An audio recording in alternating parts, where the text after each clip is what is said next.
Hello, everybody. Good afternoon or good evening, depending on where you're joining us from, and welcome to the This Is Not Therapy Hour.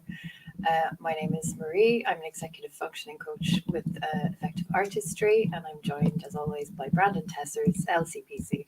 Brandon is a licensed therapist, but this is not therapy, as you say, Brandon, for oh so very many reasons. Sometimes I throw a bunch of extra varies on there. Hi, it's good to be here. It's good to be with you again. How are you doing this week? Doing all right. I'm happy to be here with you and anybody who's joining us. Yeah. So, a little bit of housekeeping. Effective Artistry is a therapy and coaching practice based in Northbrook, Illinois.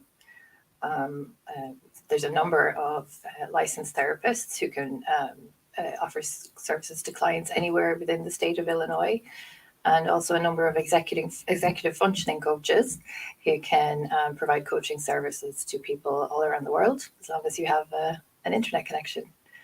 Um, we have a different topic that we discuss every week. We solicit topic ideas from you, the audience. And Margaret Schaus, who's one of the therapists with Effective Artistry, usually puts a call out on TikTok for suggestions for topics, ideas, and concepts you want us to cover. So if you're on TikTok, you'll find us there at Effective Artistry. We have a topic for today. I just need to pull up some of the questions we've got on this. I'm not sure, this may have been one that you've covered before, Brandon, but I guess it's no harm to revisit some of these things. So today's topic is boundaries and people pleasing. So these are two terms I see coming up a lot on social media, um, not just in neurodivergent circles, but the I guess the term people pleasing is it's pretty broad. So I wonder maybe we can drill down into that today and talk about what it means and how it impacts Yeah, people. sounds Yeah. fun. Okay. So first obvious question: what is people pleasing in terms of behavior? How does it present itself? Um, yeah, this every week I always want to talk about terms at the beginning, but it's because we keep talking about things like this where we want to talk about terms.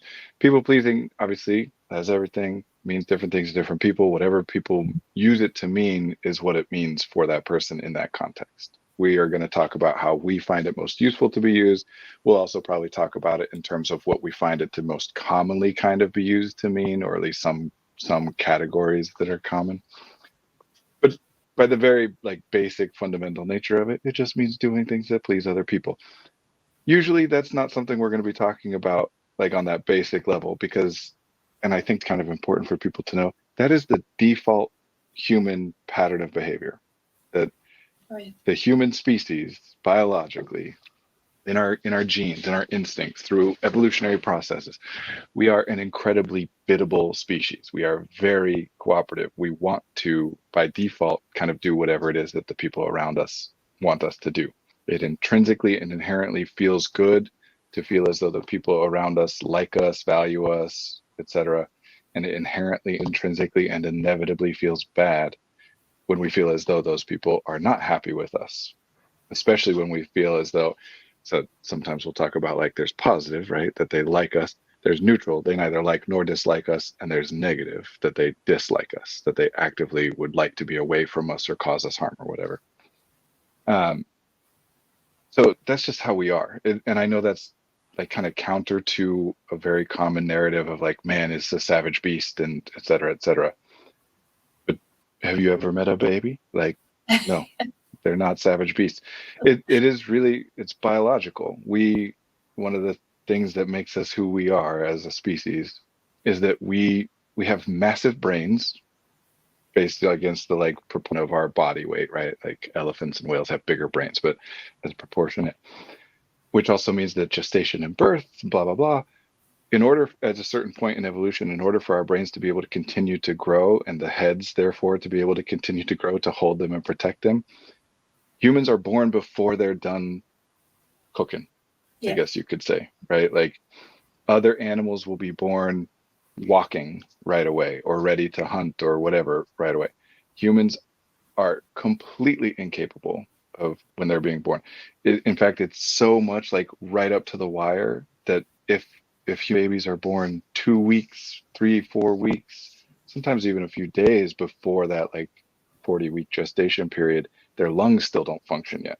We're literally born the moment that we're capable of surviving without with massive help. So we're all reliant on the people around us to take care of it from birth. That is how it works. And that means that you have an emphasis on communication, because you need to be able to communicate to the people around you what it is that you need from them, and safety and trust and people pleasing.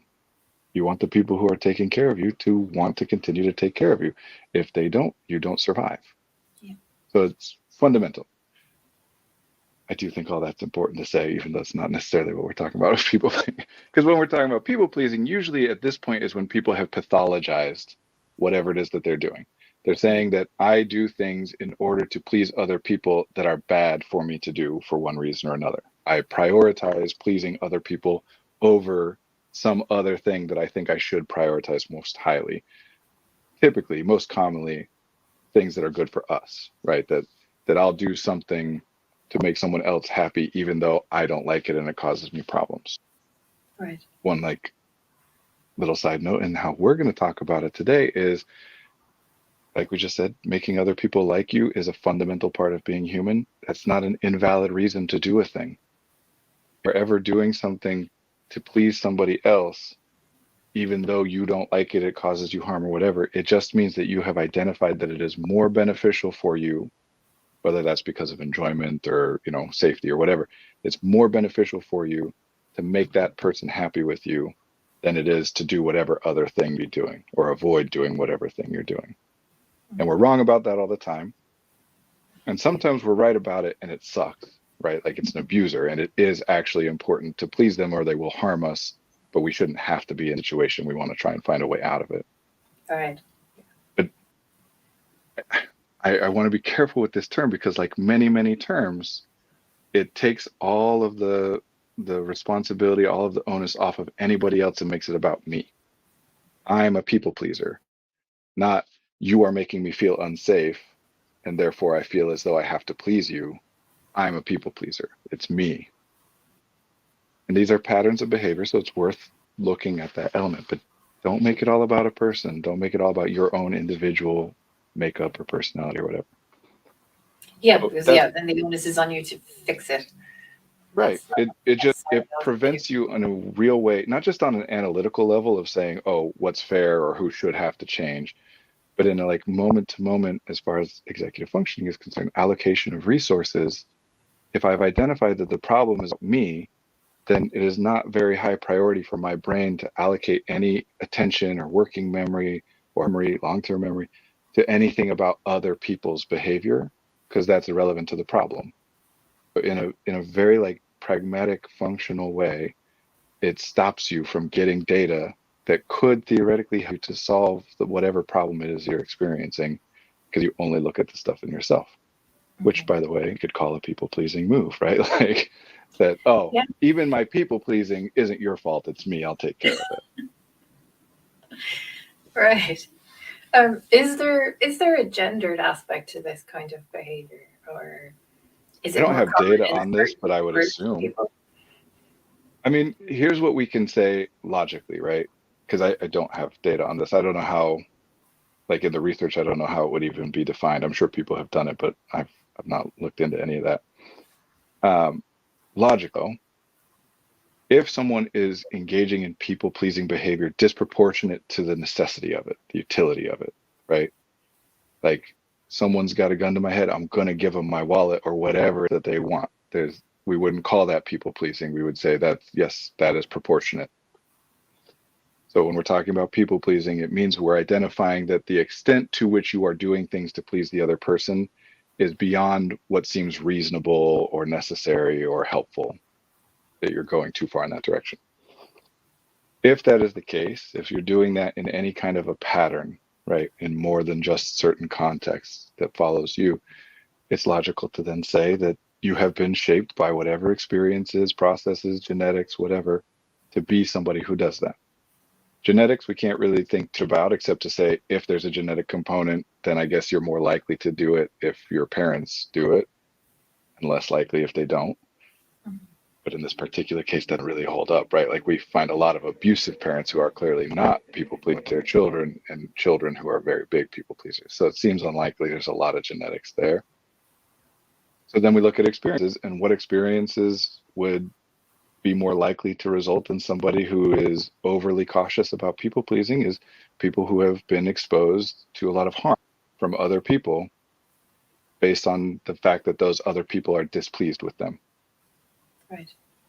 And that seems to me logically, but I don't have the data for this, it seems to me that that's a lot more likely to happen with femme presenting full women, you know, than I should clarify two different categories, I suppose. Well, not really. I'm just blah, blah, blah. Right. People who are regarded and treated as feminine Mhm. are probably more likely to have experienced harmful or scary or negative consequences in response to someone else being displeased with them. So I would assume that there's more likelihood for people pleasing on that side in terms of gender, but I don't know.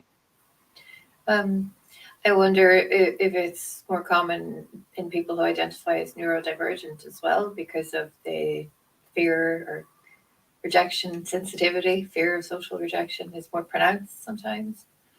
I think that's likely true, but I would argue that at the very least, cause and effect is unclear there, Mhm. right? Like, meaning, like we talk about a lot, that the only thing you can definitively say about an individual who identifies as neurodivergent, because there's many different ways to be it and everyone's different, but if they're using that way of referring to themselves, there's one thing you can say definitively, which is that that person has a self-concept and a concept of normal people, and that they have some significant difference between those two concepts, and that that difference they use as an explanation or seek explanation for at least some significant portion of their experiences, most likely at least some negative ones, if maybe positive as well. Well, how would you come to the conclusion that you're different than other people, right? Like to even be like everyone's different, right? Everyone's unique. Some people don't think they are. They think they're normal and that everyone's like them and they behave in that way. Some people don't. Well, people pleasing could be part of that, right? Meaning, or at least come from the same root causes, that you do what you think someone else would want and be happy about because it's what you would be happy about. And Mhm. then their response to you indicates, nope, they don't like that. So there's a very real experience of, okay, either I misevaluated something here or they don't like the things I like. They want something different. Because in order to engage in people pleasing behavior, whatever you mean by that, you have to be able to identify that what the other person wants or would benefit from or would like or enjoys, whatever, is different than what I would. So you have to have a concept of being different. So I think there's probably a big correlation there, but I don't know that it's necessary. Neurodivergent people are more likely to be people pleasers in that kind of sequential Yeah, order. I gotcha. So people pleasing in and of itself isn't problematic until it is, and that's something that's individual, right? It's a behavior you start to notice in yourself that you find you're no longer comfortable with, or you start to feel like you're being taken advantage of, or you're stressed or you're tired because you're doing so much for others. And so I guess in itself, people pleasing is not a problem Well, until it by the official like technical way we're talking about it of is. just doing something to make someone else happy. No, not a Yeah. problem. And I point that out partly because I have so many clients who will come and say, like, I need to figure out what I want for myself, not for other people. And those are not things that you can separate from one another. That's not how we work as humans. So sometimes people get this idea that I should be able to think about something that I want for me and only me and not think about how it would impact anybody else or what anybody else would think about it. And it's not that that never happens, but it's pretty rare. And even if it does, everything about who you are has still been shaped by your experiences with other people and in response to other. It's baked into us. We Yeah. are, there's no such thing as an individual human isolated. No man is an island, right? Like, Oh, yeah. so I say that because sometimes people will say, well, I'm doing this because they want me to and I wouldn't. And while that can be true, if there's reason behind that shouldn't, it's also fine to do something because somebody else wants you to. Sometimes that other person is your boss and you need them to not fire you. And therefore, yes, it makes sense to do what they want, even though you don't want it. Sometimes that person is your partner and we call it compromise or sacrifice. Or sometimes that person is your teacher and they know some stuff you don't know. So you do it because you trust that by doing the things that they're suggesting you do, even though you're only doing it because they're telling you to, they discover or learn. It's not an inherently bad thing. Mm-hmm. And this falls into a category of things that what we really are talking about is proportionality, like more than seems useful or less than seems useful. Sensitivity is this way too, right? If you have an auditory sensitivity, well, everybody hears, well, everyone who does hear anyway, everyone who hears things hears some things. And we're saying if you have a hypersensitivity to sound, that you're hearing it at a level that seems more than is necessary, more than is useful. If it's a hyposensitivity, then we're saying, okay, it seems as though you're hearing things at a rate lower than is useful. But we take these things that really just mean too much or too little and have to be assessed contextually, situationally, right, in regards to whether or not or to what it's useful, and we change it into something binary. There's an appropriate amount and an inappropriate amount. Not too much or too little, just unhealthy, inappropriate, bad. And it all gets kind of mushed together. But yeah, if we're going to talk about people pleasing, then what we really want to focus, if we're going to talk about it in that way that most people do, as though it's a problem, because it is, it can label problems, then we have to say, well, what's the problem? What specific problem is it causing? It's not just that it's bad that you care about making other people happy, unless there's something happening that you don't like, that you don't enjoy, or is causing problems in some way that you're connecting to. That's only happening because I care too much about making other people happy. So we always want to go back to what is the actual thing that's happening that you've identified. If I change my people pleasing tendencies, that thing will change.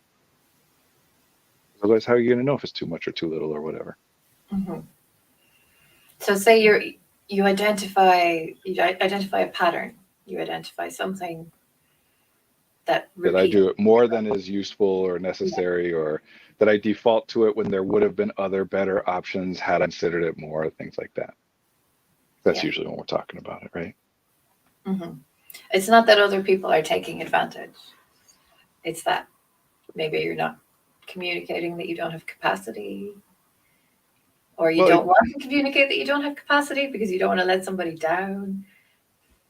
or it might be, well, like the pattern of behavior for me that neither of those things are applicable, but does cause me problem is I run late in sessions and in meetings in this stream because the person in front of me, I'm so focused on them and responding to them and saying the things that seem to me to potentially be helpful or interesting that I forget about other people that I would also want to please.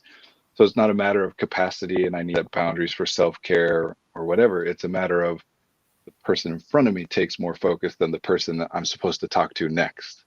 Yeah. And yes, it can happen. I do think that taking advantage phrase is a tricky one here Mm-hmm. because to me that can mean two different things.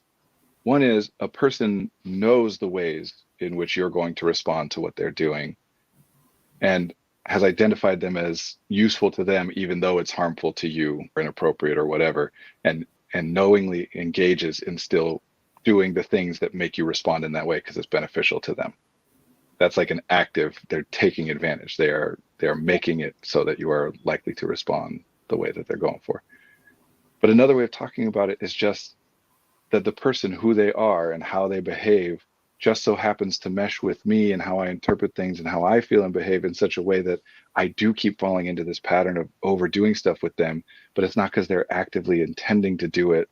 Right. They're not doing anything wrong. It's just, Yeah. this to me is important because it relates to something we'll probably talk about some other time, which is actually maybe today it's related, the fear of being a burden. Mm-hmm. People who are people pleasers also tend to, because the flip side of that is if I'm not making people happy, I'm not valuable. If I'm making people have to do they wouldn't otherwise want to do, I'm a burden, right? So sometimes those people who are quote unquote taking advantage, if it's in that second way, wouldn't if they knew what was going on. They don't want to be a burden. And it is about communicating it to them. Or maybe you don't know it yourself, or it's just the phrase carries this sense of active, they are doing a bad thing. But that pattern isn't always that. And you can get stuck because you can say, well, if someone's taking advantage of me, I should set a boundary or change it. But is this person taking advantage of me? They're so nice, they're not doing anything wrong. I guess I'll just keep doing it. You can identify that the pattern isn't working out well, even though the person isn't mean or doing anything bad. Yeah. So, yeah. And maybe people come to you and ask you to do stuff because they've identified that you're somebody who can do the thing that they need done. And that's a positive thing. Yeah. Or maybe Yeah. they've identified that you enjoy being helpful. Like, Yeah. I enjoy being helpful. People come to me for help, part at least, because it's very clear that I want to help. I like it. It makes me feel good. So they don't feel as much of a burden. I put work and effort into making it, especially in my role as a therapist or as a supervisor or whatever. I'm very conscientious about doing what I can to make people feel safe in coming to me with things.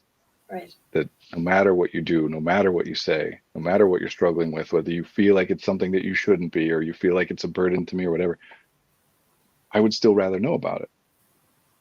And of course, then that gets into the boundary stuff where I have to, in order to do that, I have to make sure that I have what I would consider boundaries in place, and I don't think my definition is a little bit different than the more common one. Not just for myself, but for the other person. If you come to me and tell me about a problem, and I feel an obligation to help you, even though it's an inappropriate level of effort on my part, or blurring some roles, or causing me some problem, well, if you are somebody who is worried about being a burden, which most of the people I work with are, like, I think kind of generally most people are, they just don't think they're a burden, right? Like, nobody wants to be. If you're worried about being a burden, it's possible that you will read that in me, that this is actually really difficult for me, and now I'm stressed and feel obligated, which makes it harder for you to come to me in the future. A specific example of this is, I tell all my clients and staff, everybody, you can reach out to me whenever you want. Call me, text me, email me, 3 a.m, whatever. You do not have to worry about it, because I am religious about turning off my notifications when it would be a bother to me. You will not ever bother me, because it's my responsibility to make sure that you don't bother me. Because I don't want clients to be sitting there at 2 a.m. thinking, man, I really want to text Brandon about this thing, but it's 2 a.m, I shouldn't bother him. Mm-hmm. I don't want them to do that extra work. And the only way I can eliminate that is by telling them up front, you will not bother me. The flip side of that is that you have to know, I'm going to see it when it's an appropriate time, an okay time for me to see it. And I'm going to respond to it when it's an okay time for me to respond to it. So don't expect that I'm going to get back to you at 2 a.m, but also don't worry about whether it'll be a bother. Yeah. I kind of got off on some things there. Went down to Yeah, no, but boundaries is something I think we need to talk about. So, in terms of like how to deal with people pleasing, if you're seeing it as something that's having a negative impact on your own life, one of the questions here is, how do I overcome my fear of disappointing other people? And then how do I set stronger boundaries and enforce them? I think setting a boundary is one thing, but being able to maintain that boundary can be challenging sometimes. For the first, you won't. Why would you? Like, it's a scary thing to disappoint somebody else. Unless it's not, right? Like, that person, no matter who you are, you're not worried about disappointing every individual in the world, because you just don't have literally the capacity to think about that. Yeah. You can worry about disappointing anyone you're thinking of, even if it's someone you're only noticing and thinking of for a moment on the street. That happens all the time. But you can't worry about everybody. So part of it is making that shift, that you're not worried about disappointing everybody. You're worried about disappointing the specific people that you are thinking of when you're worried about disappointing them. So the first thing I would say for that is to go back to what we were talking about at the very beginning.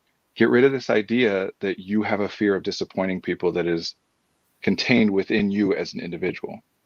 There are times you are worried about it and times you are not. right? And even if theoretically a person was always worried about it, which isn't possible, like you don't worry about it when you're asleep, for example, you don't worry about it when your mind is taken by other tasks and you don't have the capacity to worry about it. And I know that I'm kind of deliberately, probably what someone means when they're saying I have a fear of disappointing people. They've noticed a pattern of behavior, thought about it ex post facto, after the fact, and said, why would I do that stuff? Probably because I'm afraid of disappointing people. But I'm deliberately responding to it this way to make it about the active experience of fearing disappointing someone. Because if it's not that, then we could tell any story about anything. And what are you supposed to do about it? It's just a story we're telling. We could take the same behaviors and same experiences and tell a different story that involve being afraid of disappointing people. So it's just not very useful. It's not that it's not accurate. I'm sure it is. This person would know. But it's not very useful. There's not much you can do about that. If you think about it as actively worrying, then even if you theoretically always worried about disappointing, or always were afraid, fear, always were afraid of disappointing other people, it's not the same all the time. Sometimes you're more afraid, sometimes you're less afraid. Either way, because that's what we're getting to, is that starts to give you some information. You start to observe patterns external to you, right? Like, when are those times? What are those relationships? What are the requests being asked of me, or that I'm interpreting, or think someone's implying, even if they're not directly said? What are things that increase that fear of disappointing someone? And Yeah, then I because can it start to depends on the person you're dealing with, right? Like right, I would be really upset to know that I disappointed my mom about something. But a coworker, if I didn't get a piece of work done or something, I would have less. That the bar shifts. I think I'd be like, well, I'm sorry I didn't get it done. yeah, Um, I'll pick it up tomorrow. It depends on the right. emotional connection with the other person, I think. And in that particular case, I'm just guessing here, and you certainly don't need to say, but I'm guessing that it doesn't bother you how much you care about disappointing your mom or pleasing your mom or whatever, that you're fine with that level of it. So that's back to, it's not like there's some externally identified, that's, you care too much about that person's opinion now, right? Yeah, it's not that. It's I love my mom and I don't Right. want to. Which we should talk That's sometime the about universal love. word. Because that's kind of what it means to care about somebody, is my perception of your state impacts my state. If I think you're sad, it makes me sad. If I think Yeah. you're happy, it makes me happy to some extent, not exactly the same. But what else would love mean in some like categorizable way that's not just about an experience that I feel momentarily or whatever? Anyway, Mhm. um, you start to identify those things, because then that gives you some stuff to start to work with. If I realize, oh, you know what? I really get most afraid of disappointing people when it's like late at night and I'm tired. Then you can make some changes about the pattern of your life, or be more careful about who you're talking to at, like, again, a practical and very common piece of advice that can come from this is turn off your email notifications from work after 5 p.m. If you are, whenever you get a message from someone at work, if you are, oh God, I can't disappoint them, that fear comes up, you engage in people pleasing, doing things that you don't think you should do or cause problems.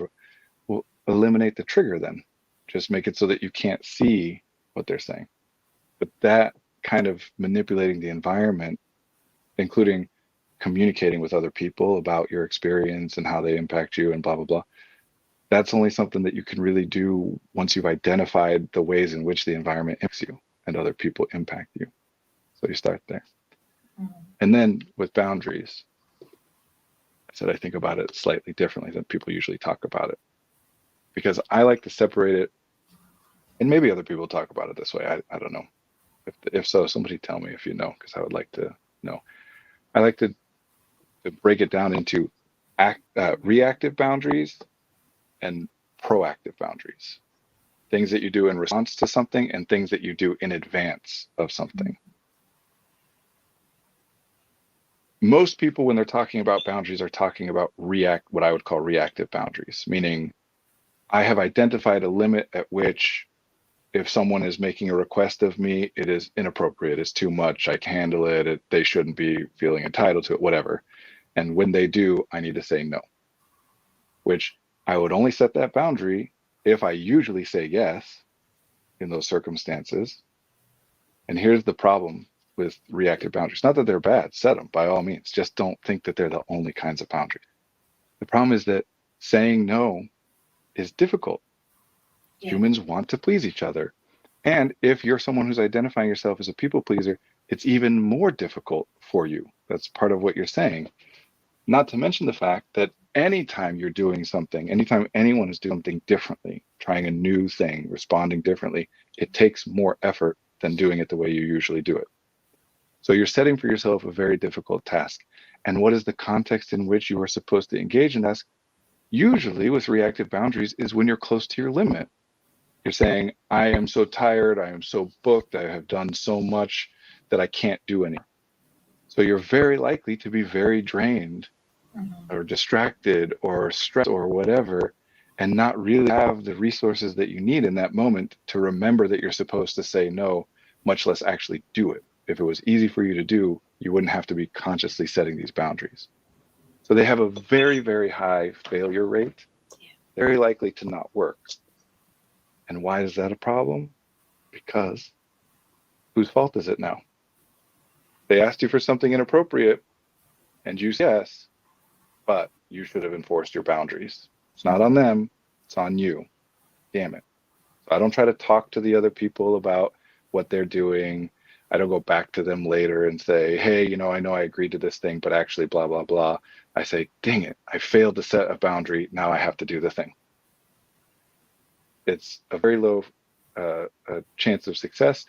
And we identify it as being the sole source, like the sole solution to the problem. So when it fails, we don't try anything else. Yeah. So set them, by all means. But try to set them much earlier than your limits so that you're more likely to have the energy that you need. When you do set them, you can then go into what I would call proactive boundaries too. You can take the same thing and communicate it in advance. Hey, just so you know, I will no longer be available to respond to emails after 5 o'clock. It's a boundary I need to set.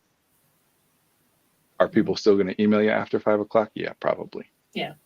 But now when you're trying to get yourself to say, I don't have to respond, it should be a little easier because you did already tell them that you can't. Right? But a lot of it means being able to tap into an awareness of your own energy levels, what you've got coming up, a little bit of future planning, things that we might struggle with as neurodivergent identifying people, right? Yeah. And that neurodivergent or not, the more tired and drained you are, the more your resources are being spent, the harder it is to do. But yes, definitely a correlation for people who struggle with executive functioning and neurodivergent people and people pleasing. Yeah. Honestly, some other time we'll talk more about this stuff, but I really do think that on the whole, neurodivergent people are much more sensitive to social data and are much more effective communicators, even though it seems like the opposite. Right. Sometimes, at least, because people will say, like, I'm a bad communicator. But what does that mean? If you think of yourself as a bad communicator, it means something happened where you tried to communicate something and people responded in a way that you didn't anticipate, and you noticed it and you attributed the fact that that response happened in that way to the communication, which means you're thinking about communication and how different people respond and interpret different things. And the things that people feel the worst at are usually the things that they're the best at comparatively, because they're spending their resources if they think the thing is important. Right? Anyway, so that, yes, I think there is a reason that neurodivergent people are more likely to be people pleasers. We, for whatever reason, however we got here, and I think it's different for different people, we pay more attention to how other people respond and how those responses are a result of what we are doing that impacts them. We don't say they misunderstood me. We say, I didn't communicate it well. Right. Anyway, I got us off track again. What were you saying before that? We were talking about, proactive boundaries. Yeah. To me, this is the bigger one. And it's hard, not necessarily easier. It's harder to set up than a reactive boundary, because reactive boundary is easy. You identify a thing that happens that causes problems, and if I responded differently, it wouldn't cause problems, right? You don't have to think very much about it. proactive boundary is, how do I structure my life in a way that two different things, that either the triggers that cause me to violate my boundaries, I'm not exposed to them, or I'm not exposed to them as much. So telling people, hey, don't email me after 5, I'm not available, means that you'll probably have an easier time of it. Sometimes those people will have heard you and will not email you after 5. Sometimes they've just raised the bar a little bit of how important it needs to seem to them to message you. Sometimes they haven't changed anything at all, but on your end, it's easier for you to not respond because you did tell them, right? But it's still going to happen. Yeah. Whereas if I turn off my notifications for the email, or put an out of office autoresponder that I turn on every day at 5 o'clock and turn off every morning at 9 a.m. or whatever your schedule is, that says, I am currently out of the office, I will return at 9 a.m. Then you don't have to do that work of when it comes through being like, no, I don't need to do this. It just doesn't come through. So that's one way of doing it. Another way of doing it is structuring your life such that all of your resources are taken up by the things you want them to be taken up with. Right? Like if a friend asks you to move, which is a common example of boundaries and whatever, and you say no, if you are free that weekend and you could help them move without it causing you to miss out on something else or whatever, you don't have a good reason to give them, it's a lot harder to just say no, it's a boundary, no, I don't have it in me, whatever. But if your time booked with something you wanted, oh no, I'm sorry, I can't, that's when I have my tennis lessons, it's a lot easier. And the more you do that, the less people are going to ask you. Yeah. We, again, neurodivergent people especially know this. People ask you to go out, come on out with us, come on out. You say no. They ask you again, come on out. You say no. Come on out. No. Now they're not asking anymore. Because why would they? They think they're bothering you. They think you don't want to come out. You teach people when you're available and when you're not. Mm-hmm. I worked at a place once where this was asking people for rides to the airport and things that I think are kind of, not totally professional. I don't want to be too harsh because I like the guy, but and the others would ask me like, how do you say no? And he never asked me, never once. And part of it is I was married and had a kid and they were younger, but it just shows that people will perceive it, some better than others, some won't care more than others, whatever. But if I appear to everyone as somebody who has booked my time, booked my energy, then they're not going to ask as much. But even if they do, it doesn't matter. If I'm so engrossed in something that I can't pay attention to anything else and you ask me for something, I don't have to actively say no. I don't even hear it. I'm doing this. So it's inclusive versus exclusive, which is real big in parenting stuff too. We want to identify what are the things, if you need to set a boundary, it's quite likely that you're saying it's because there are things that you should be doing, could be doing, want to be doing, would be good for you to do that you're not. And you have identified that the reason that you're not is because you're drained too much. Your resources are going to these other things that they shouldn't be going to, and you're trying to cut off to be able to do these things. Instead, get these things in first. That's the important part. That's why you're doing it, is to do this stuff. Do that stuff. Consider that sacred, must be done. And then anything that's done on top of that, people can make whatever requests they want. Anything you're okay with because you already did all the stuff you need to do or care about doing. So is there a tendency then to deprioritize ourselves that can result in this people pleasing? Sure. Yeah. And to kind of misidentify the problem, right? That the problem is I'm not good enough at saying no, which is an accurate way of describing it and a useful way of describing it to some extent. But especially for people who have identified that they set boundaries and I try and it doesn't work. I need to set boundaries and I try and it doesn't work. And then I'm just beating myself up. Why am I so bad at boundaries? What's wrong with me? And blah, blah, blah. Try a different thing. And here's a different thing you can try instead of just going back to that same well over and over. Yeah, we could talk about it as you're prioritizing your stuff less. We could also identify it as a misevaluation of how things work. Nature abhors a vacuum is one of my favorite phrases. You don't free up resources. You just decrease the amount of resources going to something, but those resources are still going. You don't save that extra time. You don't get a like account to deposit the extra time that you save. It just goes to something else. And if you haven't identified what is the other thing that you want it to be going towards, and therefore haven't identified the things that you can actively do to try and get more likely, at least, that you do those things instead, then how are you going to cut out of what you're already doing? Trying to open up time to be empty doesn't work. And what's the easiest thing, the most likely thing that that time is going to fill back up with is the stuff that was already there before. It's harder to identify new and different stuff. If you are waiting around for things to open up, they never open up. We know this, right? Like people say all the time, oh, once I get through this urgent time, or once the holidays are past, once this, once that, once my boss, once I've settled in more and I feel more confident in my role, and it's just another thing and another thing. You have to identify what it is you're trying to do in order to make it important to stop doing some stuff. Otherwise, why? You will feel selfish. No, I shouldn't do that thing, even though I could, and it wouldn't cause me any problem because there's nothing else I need to be doing. I have the energy, I have the time, I have the free.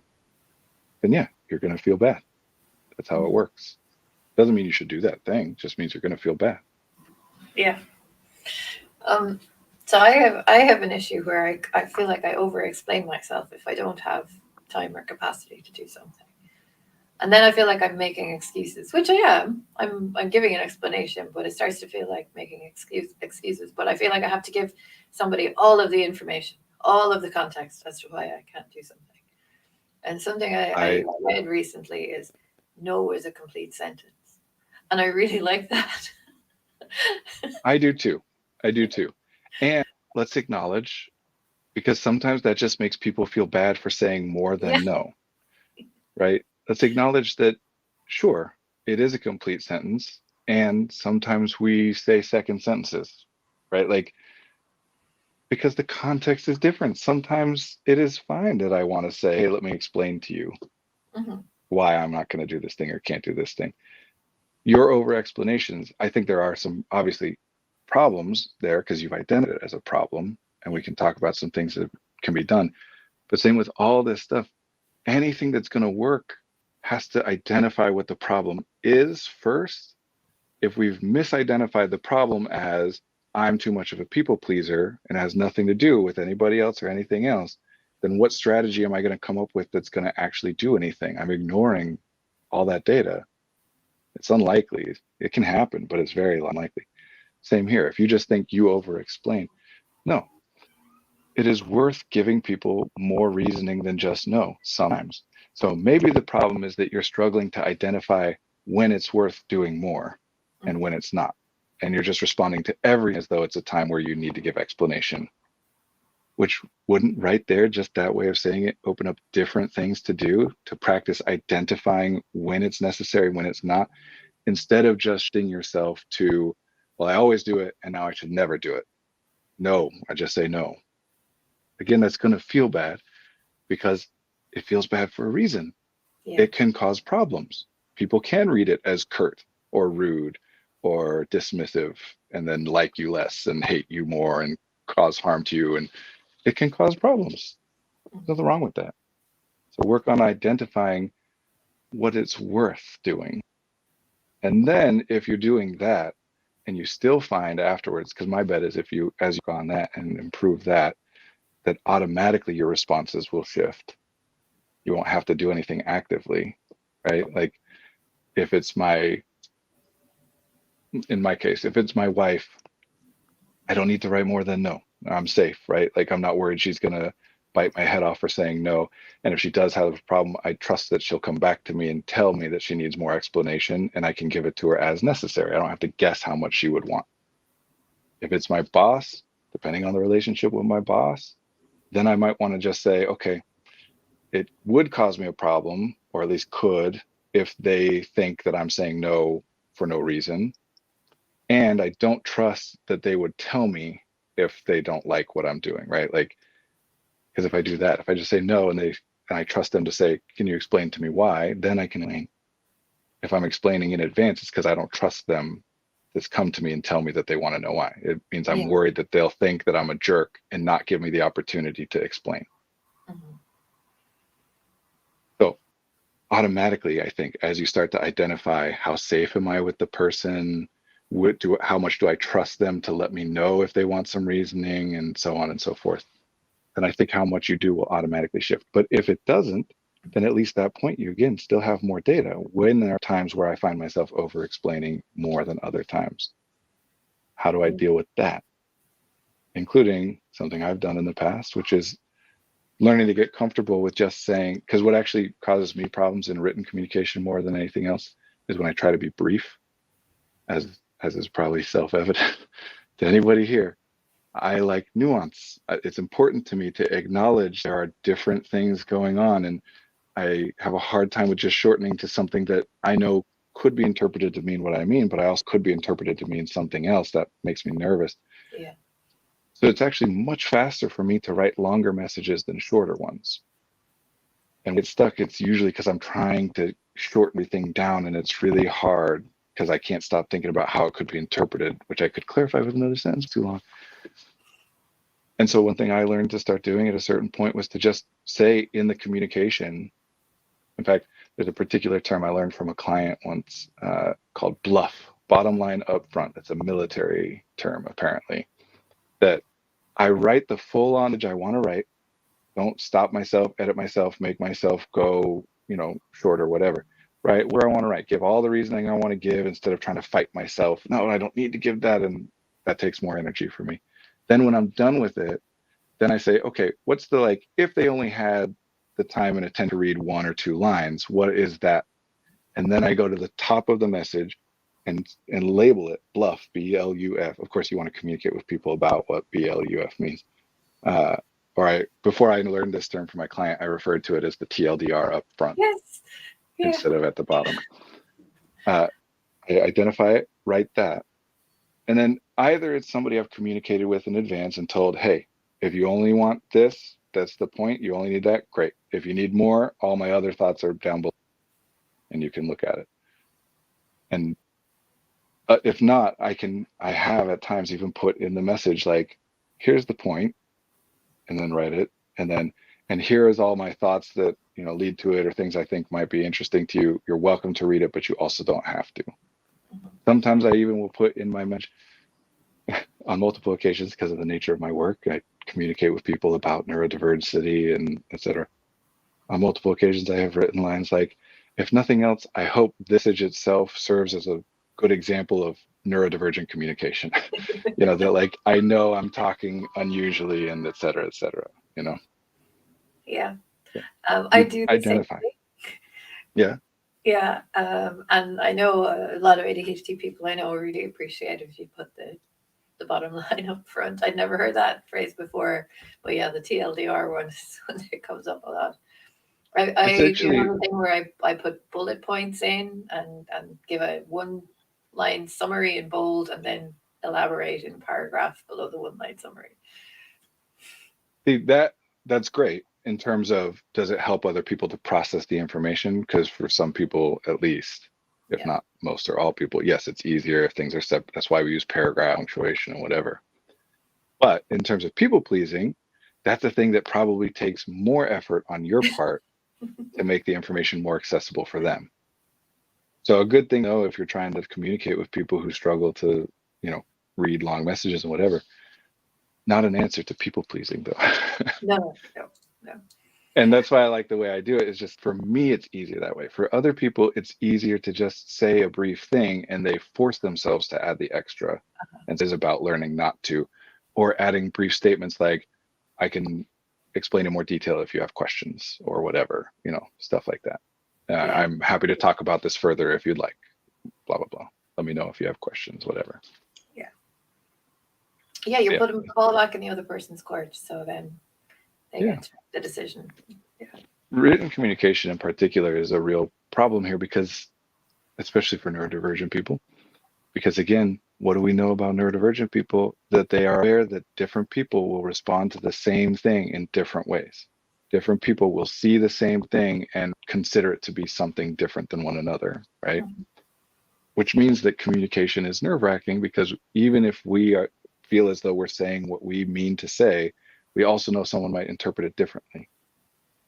Like, they're of causing harm to people, for example, is really linked to this, right? Like, if I say something that I don't mean to be harmful or offensive, but other people interpret it in a way that harms them, now I'm stuck in this position of like, well, I want to acknowledge them that I caused, but also I didn't mean it that way, but that's a bull crap apology and I should just own up to. And I think there's nothing wrong. Obviously, social media is a difficult place to do this and other people would agree, but I don't think there's anything wrong with saying like, okay, I did not realize that was the impact that it would have, and I am sorry that I hurt you, or I'm sorry I impacted you in that way. Just so that you know, here is what my intent was. I'm not saying that you responded incorrectly or that I have no culpability here or whatever. I caused harm. I recognize that, and I appreciate you giving me the feedback, because it is not what I wanted to do, and now I can adjust moving forward to make it less likely that I will do this again. And I don't want you to lose my message. I don't want you to think of me as somebody who meant to harm you that way. Harm is harm, but if it's unintentional or intentional, there's a difference, not in the harm that was caused, but in what happens moving forward, how you think of me, how we interact with one another, so on and so forth. I'm dancing in a room and you walk in and I don't realize, and I punch you and I break your nose. I broke your nose. Doesn't matter that it was an accident or whatever. The nose is broken. But there's a big difference between somebody who punches you in the nose on purpose to break it when you walk into a room and somebody who was dancing and didn't notice you come in and accidentally broke your nose. Nose is broken, but what you from there, how you think of them, what, changes. Otherwise, you're going to act like everybody who causes you harm did it intentionally. And that's going to make this people-pleasing thing way worse. Yeah. Because people will unintentionally harm you. If you think it's intentional, you'll be terrified of everyone all the time.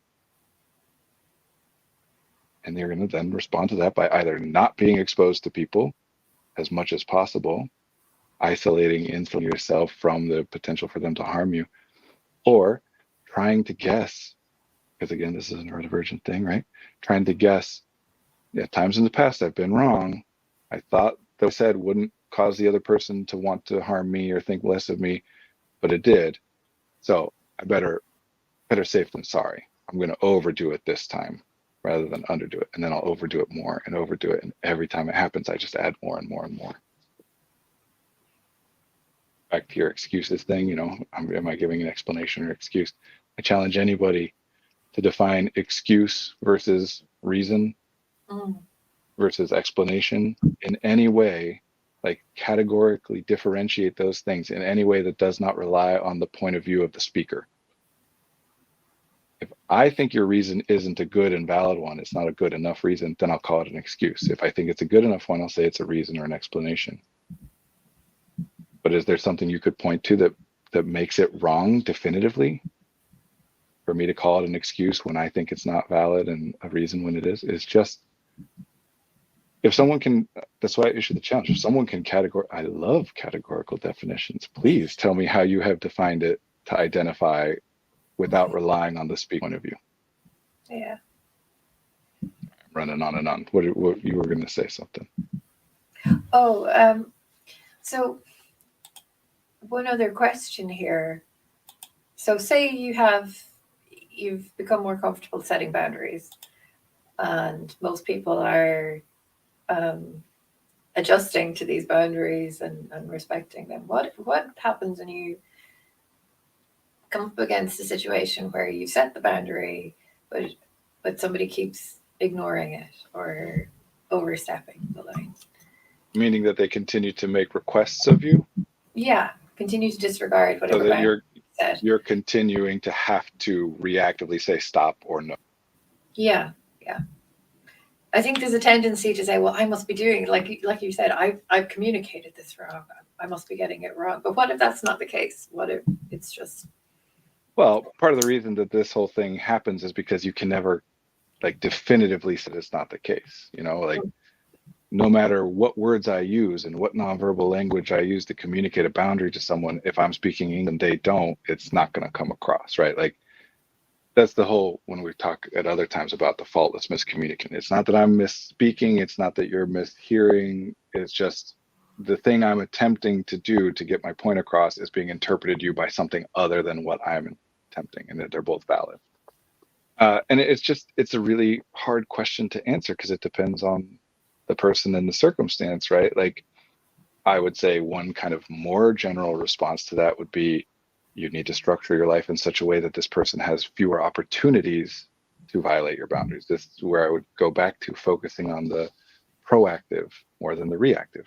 In any case where one strategy isn't working, in this case, the reactive strategy isn't working, it's not always about how do I do that strategy better. It's what's another strategy I can try, right? If someone keeps, I don't know, what's a common boundary that someone might keep trying to violate, even though you've tried to communicate to them about it? Yeah, calling you on your personal number when you said, unless the place is on fire, please don't call me about work stuff on my personal number. Yeah, so you could identify it as how do I communicate this better? In that particular instance, you would want to look at how are you identifying work stuff versus how are they identifying work stuff? Maybe they just think the stuff they're calling about isn't work stuff, and you need to clarify between the two of you what then. What exactly do I mean unless the place is on fire? You might literally mean unless the place is on fire, and they just think you mean unless it's important or whatever. So there's some communication stuff that could be done there. But also, you block them from your personal number, and they can only call your work number, and you set your boundaries, your literal boundaries on the work number, like the do not disturb hours so that calls don't come through at other times. And then they're going to complain likely if they keep violating this, if they're going to complain, why aren't you answering? Why aren't you getting my calls? And you say, because I explained to you already that this is how it works. I just didn't explain it in a way that made sense to you, or you forgot, or whatever. It doesn't matter. But just so you know, I don't take any work calls after 5. It's not that I'm blocking you specifically. I'm just blocking all work calls. So you can call me on my work number or whatever it is. I guess the important thing here is don't feel bad about setting these boundaries if they're going to. Well, yes, but also if we say that, right? If we say don't feel bad about it, again, we're ignoring that sometimes there's reason to feel bad about it. Oh yeah, yeah. So sure. We always want to be careful about these kind of moral edicts, because then people will feel bad. Sometimes some people will interpret it to mean that if I do anything differently than that in any circumstance, I have failed. It's not about don't feel bad. It's about identify what is the specific reason that you feel bad. Is it because you think this person is lonely and they're just reaching out to you and they need work as an excuse in the particular example? In which case, do you want to do something about their loneliness? And if so, can you do something that would be more within your boundaries instead of this over and over? Are you feeling bad because they just don't quite seem to get like the social norms, or they kind of communicate in an odd way and seem to miss cues from not only you, but other people? In which case, is there something you can do to communicate with them differently, be more explicit, or learn from them about what makes sense and blah, blah, blah. You don't have to do any of those things, but you also don't have to not feel bad. And you also don't just have to sit with your feeling bad and say, well, I'm supposed to not, I only feel bad about this because there's nothing to be done. That's why I'm supposed to not feel bad. And I'm just feeling bad when I shouldn't. That's why I have to sit with it. Like, there's probably things that can be done. Yeah. And you can always enlist other people too, like some more generic things. If someone continuously violates a boundary, other people that have influence with that person, maybe because it's helpful that they speak a language with that person that will enable them to communicate it in a way that you don't. Also, it's just useful for people to get the same message from 2 different perspectives sometimes, or someone that can kind of monitor and, if it's their roommate that you're talking to, enlisting their help with all this, then when they notice them going for it, which will be sometimes because they're home, they say, hey, remember, don't blah, blah, blah, or whatever. Also, if there's a reason that you're feeling bad, if there's some reason that they need to be doing the thing that they have identified and communicated to you, or you just look at alternative ways to engage that, right? Like if they have a need that you think legitimate or valid, or even if you don't, but you feel bad about not helping with, what other things can be done to meet that need? so that it's not just a binary option of either I sacrifice my boundary and help them, or I maintain my boundary and don't help them, because that will feel bad. Just one thing I find useful to talk about responsibility generally is it's not something, to me, the most useful way to talk about it, it's not something other people put on you. If you identify something that is different than you want it to be, and you also think that there is something you can do which will make it more like what you think it should be, then you'll feel good if you do the thing and you'll feel bad if you don't. Period. Doesn't matter if anyone else identifies that you have an obligation. You see somebody on the street needing help and you don't, and you feel bad. Nobody's saying you should, or at least they don't need to. You're going to feel bad. Yeah. But don't like turn it into this pathological thing that you feel bad. Humans are wired to want to help each other. It's our survival strategy. We are evolved to be that way. If you see someone else in pain, there are two responses to that that are pretty much automatic, and there's nothing you can do about them. One is, how did that happen to them, and how do I make sure it's not going to happen to me? The other is, how can I help them not be in pain? Yeah. That's going to happen if you notice it, if you notice someone's pain. That's why some people's response is to just stop seeing other people's pain. Or a very convenient explanation that answers both those questions is to say, well, they chose it. Because if they chose it, I don't need to worry about it happening to me because I wouldn't choose it. And if they chose it, I don't need to help them because they chose it. It's what they want. But why is someone on the street? Well, because they're making bad choices. Why is someone, literally anything that is unpleasant, painful for people to experience, you can just say, well, they made bad choices, which is a misstatement, means nothing, except I don't have to worry about it happening to me and I don't have to help them. Also why it's very common for pop culture psychology stuff to be some version of, actually, by not helping people, that's how you really help them. Yeah. Don't enable them. Don't be codependent. Don't be a helicopter parent. The way to really help people is to not help them, because it's just a way to trick ourselves into not feeling bad about the fact that we're not helping them. Which comes back to boundaries. Sometimes it's easier to give yourself a reason, even if it is a kind of a silly reason, like, oh yes, tough love. How will they ever learn, right? It's just a way of saying, I don't want to help them. I don't think it's appropriate that I should have to help them, or I don't think I'm capable of helping them, but I still feel bad. How do I make myself stop feeling bad even though I'm not helping them? Well, how will they learn? It's fine. It's totally acceptable to think that. Just know what it is. And yes, if you're trying to communicate to other people about your pain and they're not seeing it or not treating it as valid, it's still the same response. If they treat it as valid, if they understand it, if you have long COVID and you tell them about it, they're going to want to say, well, how do I make sure it doesn't happen to me? And how do I help them? Well, it's not going to happen to me because it's fake. It's made up. It's psychological, psychosomatic. So it won't happen to me because they're making it up. And I don't need to help them because it's made up. There's nothing I could do. It's in their head.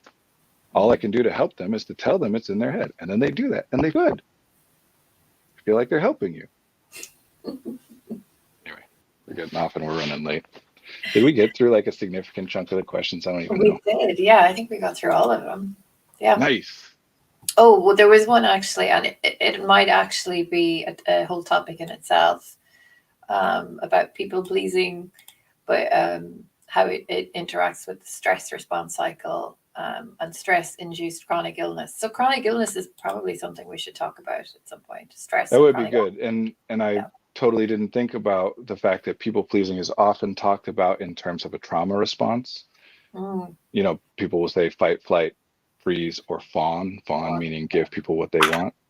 Yeah. And sure, yes, but also like fight, flight, freeze, and fawn, none of those are inherently bad things. Those are wired into us because they are often like across the board generically, if we don't have the opportunity or the ability to kind of individually assess a context and come up with a specific response, if it's just default, then those things, pretty much anything you do is going to fall into one of those four categories.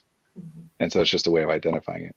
And yes, it's useful to talk about it as a trauma response, like we mentioned at the beginning, if you have been in traumatic situations in which people being displeased with you causes them to harm you. That's the wrong way to say it. If people harm you and they give you the impression, or for whatever reason, you come to the conclusion that that harm is related to their being displeased with you. Because you don't cause it. I wanted to be clear. I said that wrong. If you are harmed and you have identified for some reason, maybe they told you this or maybe it's something else, that the cause of that, you've identified that the cause of that harm is them being displeased with you, then of course you're going to be more likely to want to be safe, better safe than sorry, overcorrect in the future. So yeah, it's a trauma response, absolutely. Mm-hmm. And just like fight, flight, freeze, which are all framed in ways as though they're bad, and fawn is framed as though it's bad, they're not bad. Like, not inherently, they're just unconsidered. When in that state, that prefrontal cortex shutdown state, you're reacting by instinct, not thinking about what you're doing. It's just a default response to stimuli. But the reason it's the default response to stimuli is because that's what happens. You know, sometimes you got to push back on a thing. Sometimes you got to get away from a thing. Sometimes you got to just hold still and wait until the thing passes. And sometimes you got to ask for help or get somebody else to take care of the thing for you. Yeah. Not inherently bad. So it still goes back to identify the difference. Because another trauma response, if we're talking about it that way, is, remember, you've identified that the harm was caused by their displeasure in you, and you're identifying that their displeasure in you is a response to something you did or did not do. Otherwise, you wouldn't try people pleasing. You think if you behave differently, you can make them pleased with you, and therefore they're only displeased with you because you didn't behave in the particular way necessary to please them. And it lets them off the hook. It makes it all about you, which is when people are talking about trauma response, another thing is to say, oh, this is my trauma response. I'm sorry, I'm being triggered. I have no choice here, which it's not that that's not true. It's, well, who's triggering you and what are they doing? Sometimes that triggers an inappropriate response, right? A response that isn't necessary or useful in the moment. And it's, sometimes the reason it triggers you is because it is similar to the initial experience in some way that indicates that, yes, you should respond in that way to get through this safely. And you don't want to just lump all that there. I don't know that I don't ever have a clear message.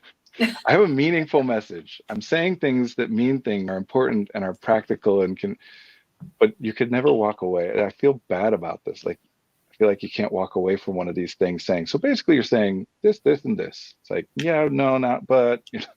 No, but it creates avenues to explore other topics because it always, I always go away thinking, ooh, there's something else we can talk about.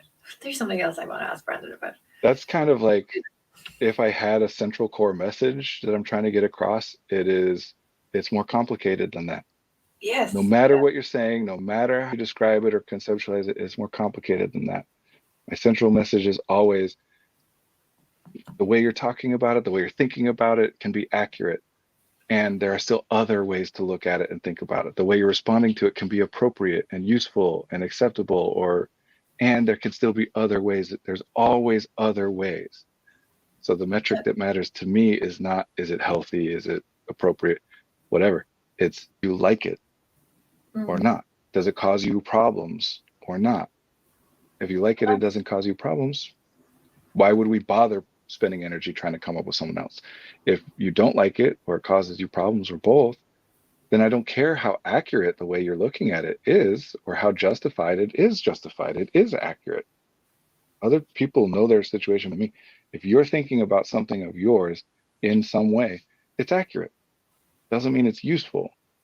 And we can always come up with other ways. There's always something else to try. That's all I'm trying to say to people. Nothing is defined and known and complete, and it is this or it is not. It's all made up, and it's useful. It's helpful. It's valid. It's real. It's based on reality. It makes things predictable to some extent. It exists for a reason, and we can still make up some more stuff if that one's not working. Yeah, we can find other solutions if something's not working for you. There are other options to try. Always something that can be done. Not always possible to do with the resources you have available. Not always viable, not always realistic or whatever, but there's always something else that at least theoretically could be done.